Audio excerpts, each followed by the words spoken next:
کراچی والوں ہو جاؤ ہوشیار، سمندری طوفان کا خطرہ سر اٹھانے لگا، چھٹا الرٹ جاری۔ بحیرہ عرب میں شکتی سمندری طوفان کراچی کی طرف بڑھ رہا ہے۔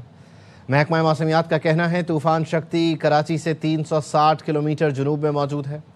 آئندہ 24 گھنٹوں میں شدید سمندری طوفان میں تبدیل ہونے کا خدشہ ہے۔ سندھ بلوچستان کے مختلف اضلاع میں ہفتے اور اتوار کو گرج چمک کے ساتھ بارش اور تیز ہوائیں چلنے کا امکان ہے۔ ہوا کی رفتار 100 سے 125 کلومیٹر فی گھنٹہ تک بڑھنے کا امکان ہے۔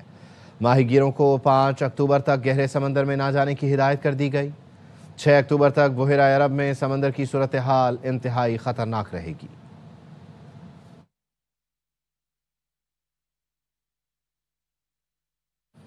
امریکی صدر ڈونلڈ ٹرمپ نے حماس کو الٹیمیٹم دے دیا۔ کہا حماس کے ساتھ معاہدہ اتوار کی شام 6 بجے تک طے پانا چاہیے۔ معاہدہ نہ ہوا تو حماس کے لیے جہنم کے دروازے کھول دیے جائیں گے۔ معصوم فلسطینیوں کو چاہیے وہ غزہ کے محفوظ حصوں کی طرف نکل جائیں۔ معاہدہ باقی تمام حماس جنگجوؤں کی زندگیاں بھی بچائے گا۔ شرط یہ ہے کہ تمام یرغمالیوں کو رہا کیا جائے۔ مشرق وسطیٰ میں امن قائم ہو کر رہے گا، چاہے جیسے بھی ہو۔ آخری موقع ہے، معاہدہ نہ ہوا تو ایسی جہنم برپا ہوگی جسے دنیا نے نہ دیکھا ہو۔ حماس کے لوگوں کو تلاش کیا جائے گا اور پھر مارا جائے گا۔ حماس نے ابھی تک امریکی صدر ٹرمپ کی تجویز کو باضابطہ طور پر قبول یا مسترد نہیں کیا ہے۔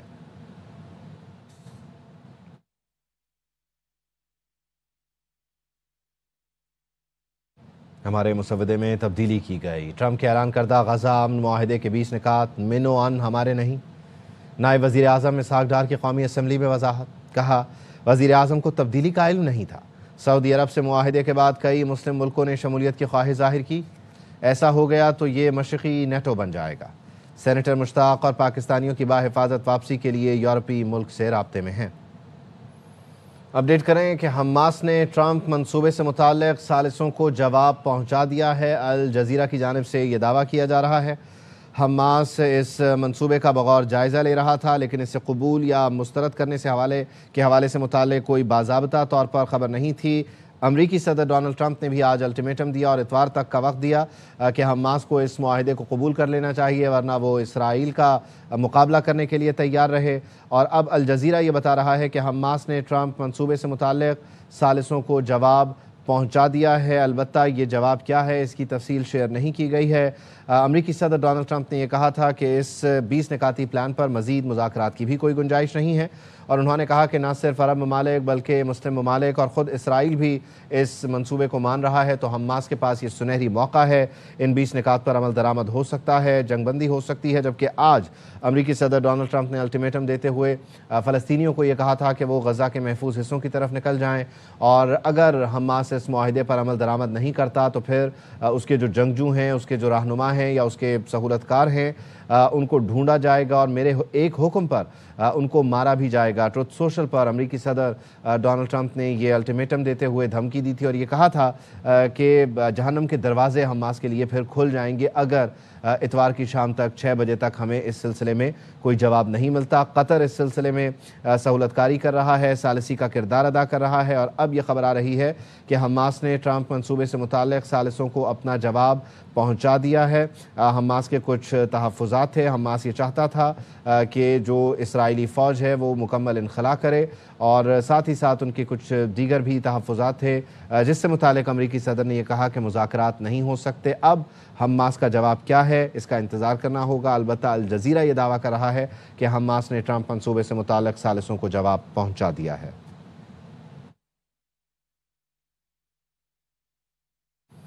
وزیر اعظم شہباز شریف کی امیر جماعت اسلامی حافظ نعیم الرحمان سے ٹیلی فونک گفتگو۔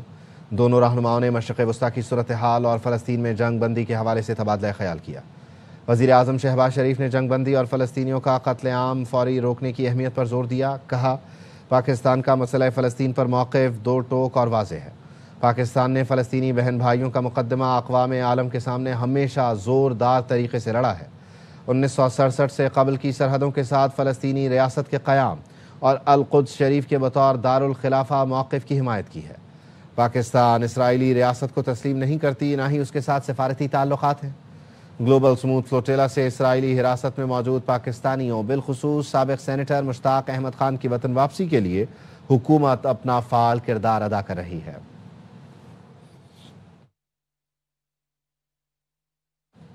سابق سینیٹر مشتاق احمد سے متعلق حکومت سے براہ راست رابطہ نہیں ہے. سورٹیلا انتظامیہ نے اپنے وکلاء بھی ہائر کیے ہوئے ہیں, ان سے رابطہ ہے. مشتاق احمد کی اہلیہ کی پروگرام سوال یہ ہے میں گفتگو. کہا ہائی کورٹ میں درخواست بھی دی. کل رات ہم نے اسلام آباد میں پرامن احتجاج بھی ریکارڈ کرایا. ان کا ذاتی فون جام کر دیا گیا تھا. کشتی پر سوار دوسرے رکن کے فون کے ذریعے رابطہ کر کے بتایا تھا کہ انہیں حراست میں لیا جا رہا ہے, پھر فون بند ہو گیا. ہمارا براہ راست کوئی رابطہ نہیں ہے. فلوٹیلا جب سے چلا تھا اس وقت سے ہم یہ ساری چیزیں ایکسپیکٹ کر رہے تھے, اور ہم نے اپروچ کیا بوفا کو بھی, اسحاق ڈار صاحب کو, خود ہم نے ان کے آفس میں لیٹر سبمٹ کرایا. جب ہمیں جواب نہیں ملا ہم نے اسلام آباد ہائی کورٹ میں پٹیشن بھی کی ہے, اور جب پہلی ہماری ہیئرنگ ہوئی ہے ابھی 2 دن گزرنے کے بعد بھی کورٹ کی طرف سے بھی کوئی ڈائریکشنز گورنمنٹ کو نہیں دی گئی. کل تو ہم پرامن پروٹیسٹ لے کے ہم پریس کلب سے ہم نے ڈی چوک تک ریلی کی. رات 12 بجے تک ہم ڈی چوک پر موجود تھے. فلوٹیلا کے اوپر اس وقت پاکستان کی طرف سے صرف مشتاق صاحب ہی موجود ہیں. 2 دن پہلے ہی مشتاق صاحب کا جو پرسنل فون تھا وہ جیم کر دیا گیا, اور اس کے بعد سے وہ اپنی شپ پر موجود ایک اور صاحب کے فون سے رابطہ کر رہے تھے, اور انہوں نے بتایا کہ ہماری شپ بھی اس کا گھیراؤ ہو چکا ہے اور اب ہماری ہی باری ہے, کچھ دیر میں ہمیں اریسٹ کر لیا جائے گا. عوامی ایکشن کمیٹی کے ساتھ معاہدے پر اتفاق رائے کر لیا ہے.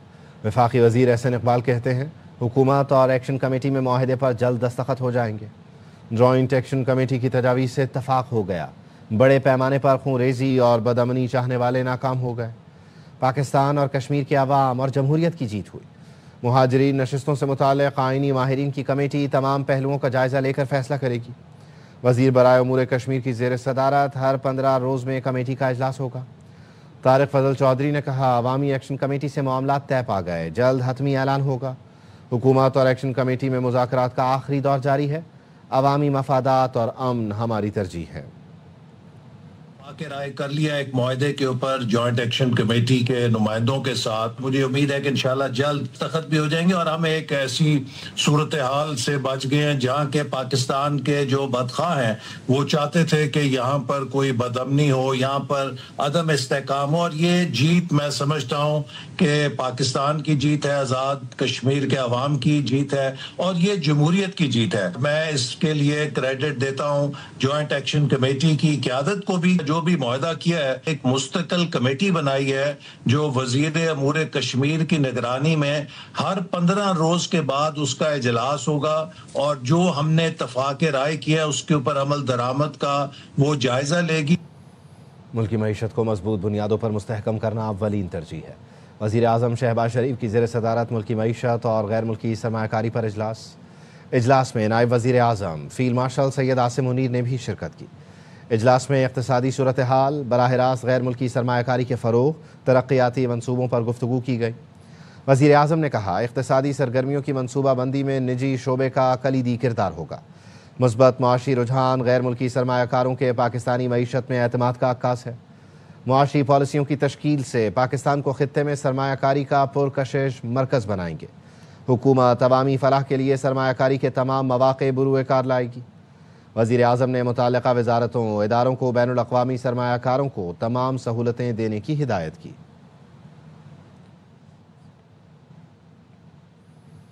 پنجاب پر بات کرو گے تو زوردار جواب ملے گا. واک آؤٹ کر کے کہتے ہیں کہ مریم نواز معافی مانگے. میں کیوں معافی مانگوں؟ معافی تو ان ترجمانوں کو مانگنی چاہیے جنہوں نے سیلاب پر سیاست کی اور جھوٹ بولا. وزیر اعلیٰ پنجاب مریم نواز کی پیپلز پارٹی پر پھر تنقید. کہا سیلاب میں پتہ چلا باہر سے ہمارے لیے کتنی دعائیں نکلتی ہیں. مریم نواز کے بیانات پر پیپلز پارٹی کی نون لیگ سے ناراضی ختم نہ ہو سکی. قومی اسمبلی سے پھر واک آؤٹ. نوید قمر نے جاتے جاتے کہا مذاکرات کے باوجود معاملات جوں کے توں ہیں, اس لیے ہم باہر جا رہے ہیں. اسحاق ڈار بولے گولہ باری روکنا ہوگی, 2-4 دنوں میں معاملات حل کر لیں گے. مریم نواز فیڈریشن توڑنے کی بات کر رہی ہیں. ندیم افضل چند کا الزام تیرا پانی میرا پانی کیسے ہو گیا؟ پانی سب کا ہے, کسی کی جاگیر نہیں. پی پی رہنما نے کہا ہم ان سے کہتے ہیں اپوزیشن سے بات کرو, یہ تو اتحادیوں کو ہی رگڑنے کے چکر میں ہے. ہم تو ان کو کہتے ہیں کہ آپ اپوزیشن سے بھی ڈائلاگ کریں, یہ تو اتحادیوں کو رگڑنے کے چکروں میں ایسی ٹرولنگ شروع کر دی, گالی گلوچ فیملیز کے اوپر, ہمارے اوپر. اپنے شہید محترمہ بینظیر بھٹو کے خلاف عورت کاٹ کھیلا, عورت کی حکمرانی نہیں ہونی چاہیے. آج آپ بھی عورت کی حکمرانی کر رہے ہیں نا, کوئی معافی کی بات نہیں ہے. معافی ہے جو یہ فیڈریشن توڑنے کی بات کر رہے ہیں. تیرا پانی میرا پانی یہ سب کا پانی ہے, یہ کسی کی جاگیر نہیں ہے. آپ لوگوں کو شمع ہی نظر آتی ہے اور کچھ دکھائی نہیں دیتا. نائب وزیر اعظم اسحاق ڈار کا قومی اسمبلی میں نعرے لگانے والوں کو جواب، کہا میرے جاری کردہ لیٹر آف کریڈنس میں شمع جنیجو کا نام شامل نہیں تھا۔ وزیر اعظم کا دوسرا وفد ہوتا ہے جس میں ملازمین، تقریر نویس وغیرہ ہوتے ہیں، یہ محترمہ اس کا حصہ تھیں۔ امدادی بیڑے پر اسرائیلی حملے کے خلاف دنیا بھر میں احتجاج۔ اٹلی، فرانس، اسپین، جرمنی، برطانیہ، امریکہ، کینیڈا، یونان، ارجنٹائن، کولمبیا، میکسیکو، ترکیہ، تیونس، ملیشیا، مصر اور یمن میں مظاہرے کیے گئے۔ اسپین میں ہزاروں افراد سڑکوں پر نکل آئے۔ میڈرڈ میں پولیس اور مظاہرین میں جھڑپیں ہوئیں۔ بارسلونا میں اسرائیل مخالف مارچ کیا گیا۔ روم میں مظاہرین نے ریلوے اسٹیشن اور مرکزی شاہراہ بند کر دی۔ استنبول میں اسرائیلی اور انقرہ میں امریکی سفارت خانوں کے باہر احتجاج کیا گیا۔ بیلجیم اور اسپین نے اسرائیلی سفارتکار طلب کر کے احتجاج ریکارڈ کرایا۔ تیونس میں مظاہرین نے اسرائیلی سفارت خانے پر دھاوا بول دیا۔ ترکی سے سمود فلوٹیلا کا ایک اور قافلہ غزہ کی جانب چل پڑا ہے۔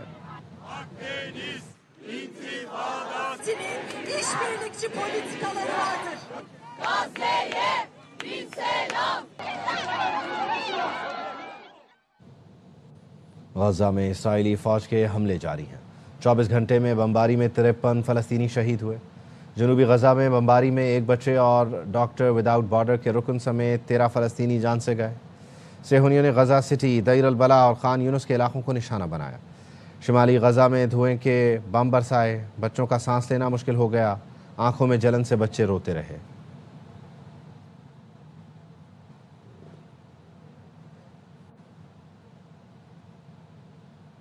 اسرائیلی وزیر دفاع نے غزہ شہر سے تمام فلسطینیوں کو پھر انخلا کی وارننگ دے دی۔ سوشل میڈیا پر لکھا، یہ غزہ سٹی کے رہائشیوں کے لیے آخری موقع ہے کہ وہ یہاں سے نکل کر جنوبی غزہ کی طرف چلے جائیں۔ اس کے بعد انہیں دہشت گرد اور دہشت گردوں کا حامی تصور کیا جائے گا، پھر انہیں بھرپور طاقت کا سامنا کرنا پڑے گا۔ گزشتہ ماہ صہیونی فوج کے بڑے فوجی آپریشن کے آغاز کے بعد سے غزہ شہر سے اب تک 4 لاکھ فلسطینی نقل مکانی کر چکے ہیں۔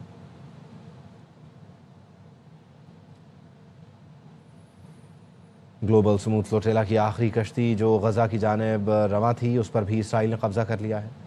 صہیونی فوج نے غزہ کے سمندر میں کشتی کو روکا اور کارکنوں کو قیدی بنا لیا۔ اسرائیلی فوج کے حملے کے بعد لائیو سٹریم بھی بند ہو گئی۔ پولینڈ کے جھنڈے والی کشتی پر 6 افراد سوار تھے۔ کشتی غزہ کی سمندری حدود سے تقریباً 43 ناٹیکل میل دوری پر تھی۔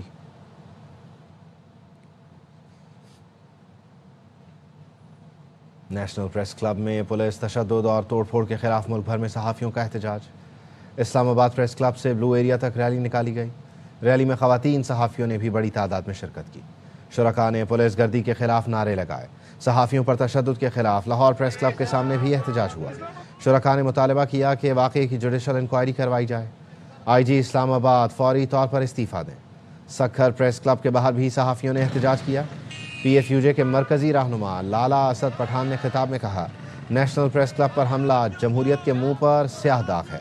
نیشنل پریس کلب کا تقدس پامال کرنے والوں کے خلاف سخت کارروائی کی جائے۔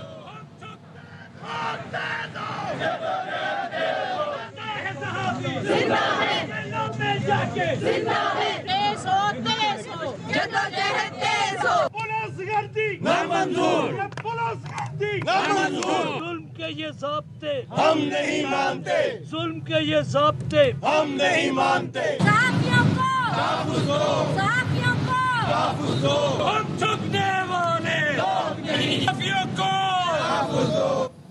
اسلام آباد پریس کلب میں پولیس تشدد اور توڑ پھوڑ کے خلاف صحافیوں کا احتجاج۔ پی ایف یو جے کے صدر افضل بٹ نے کہا، چارٹر آف ڈیمانڈ پر حکومت نے کوئی اقدام نہیں کیا تو ہم اپنے قدم آگے بڑھائیں گے۔ نیشنل پریس کلب پر حملہ پاکستان کے تمام پریس کلبز پر حملے کے مترادف ہے۔ چارٹر آف ڈیمانڈ کے تحت پولیس کو ایس او پیز کا خیال رکھنا ہوگا۔ کراچی میں فائرنگ اور حادثات کے دوران 2 افراد جاں بحق، 1 شہری زخمی ہو گیا۔ اورنگی ٹاؤن جرمن اسکول کے قریب فائرنگ ہوئی جس سے 1 شخص جاں بحق ہوا۔ مقتول حمزہ عرف گورگن پولیس کا انفارمر تھا۔ ماضی میں گورگن کا کام بھی کر چکا تھا۔ پولیس کا کہنا ہے مقتول اپنی بہن کے گھر سے نکلا اور 2 ملزمان نے فائرنگ کر دی۔ اورنگی ٹاؤن بخاری کالونی میں اندھی گولی لگنے سے 50 سالہ شہری تاج محمد زخمی ہو گیا۔ پرانی سبزی منڈی کے قریب 21 سالہ خاتون سیما چھت سے گرنے سے جاں بحق ہو گئی۔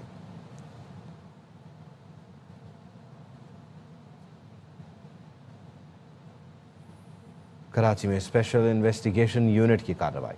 سماجی رہنما سے ماہانہ 14 کروڑ روپے بھتہ مانگنے والے 3 ملزمان پکڑے گئے۔